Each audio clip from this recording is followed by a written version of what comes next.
Changing time is a lie. Stop lying. I don't lie. At least in Europe, there is no changing time, but we change time. It's a lie. In France, it started in 1973, 1974, because there is no floor, and then we start to save energy.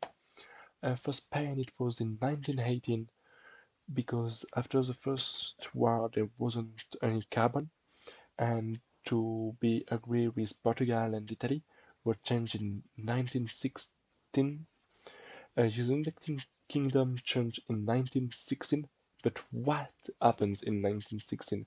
In 1916, the German's army changed her to save energy, and a lot of European countries followed the Germans, like the Italy, the Spain, and Portugal. In the United States, be careful, it's the same date at the European. The European, it was last week. The the US, it's this week. And then it depends of the state, and there is only one state who isn't fully with the DST, different summer time, and it's only a part of a state. And it was installed the first time by Franklin. No, no, this Franklin, Benjamin Franklin.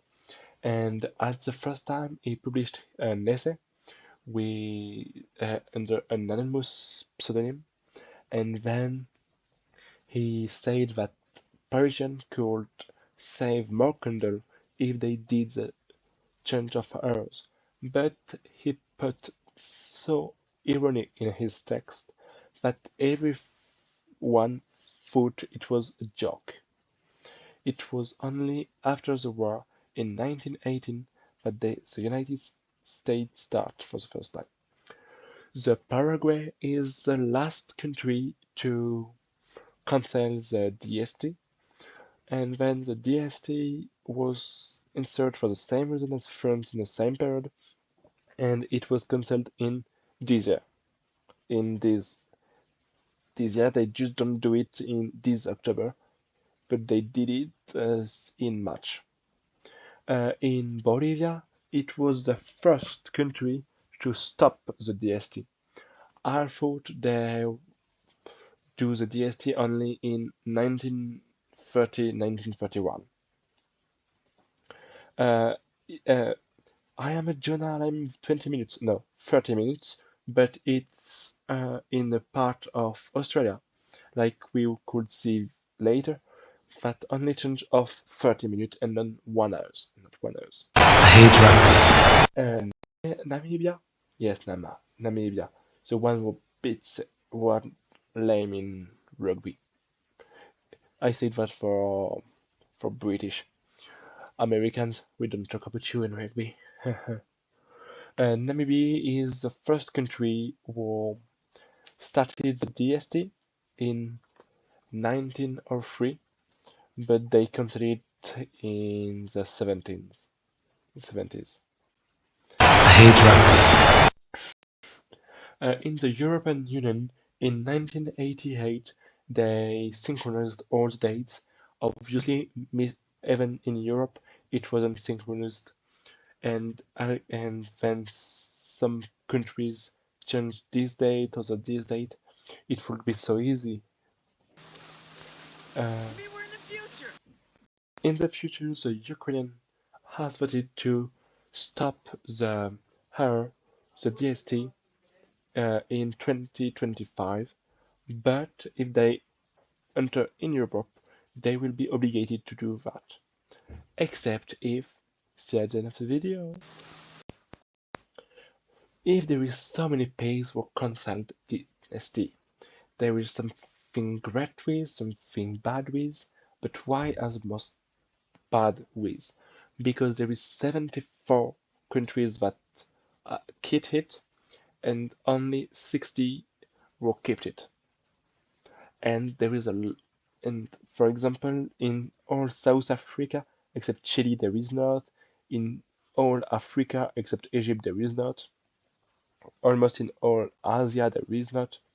In Oceania excepted New Zealand and a part of Australia that we spoke about, don't change, don't change. And then uh, why is the reason of canceling DST? The main reason is the money, obviously, because yes, it's like a bit strange because the first fact was from save energy and economy, and to cancel it is economist. That's quite interesting. In 2019, the European Union voted to cancel the DST in Europe with application in 2021, but they didn't do it due to the actualities with sanitary and with wow. The front said that it's not a subject that we will talk in the next years, but others say that because in the European seat it's only written for until 2026, they think it will be the last time in 2026. But why economically it is good? Because it's better economically because in the night there is a lot of more mass people who are doing things in the night than in the morning, and then it could be better to don't have a mass use of energy with keeping the same as the summertime. Thank you. Please like, subscribe, follow, and everything else.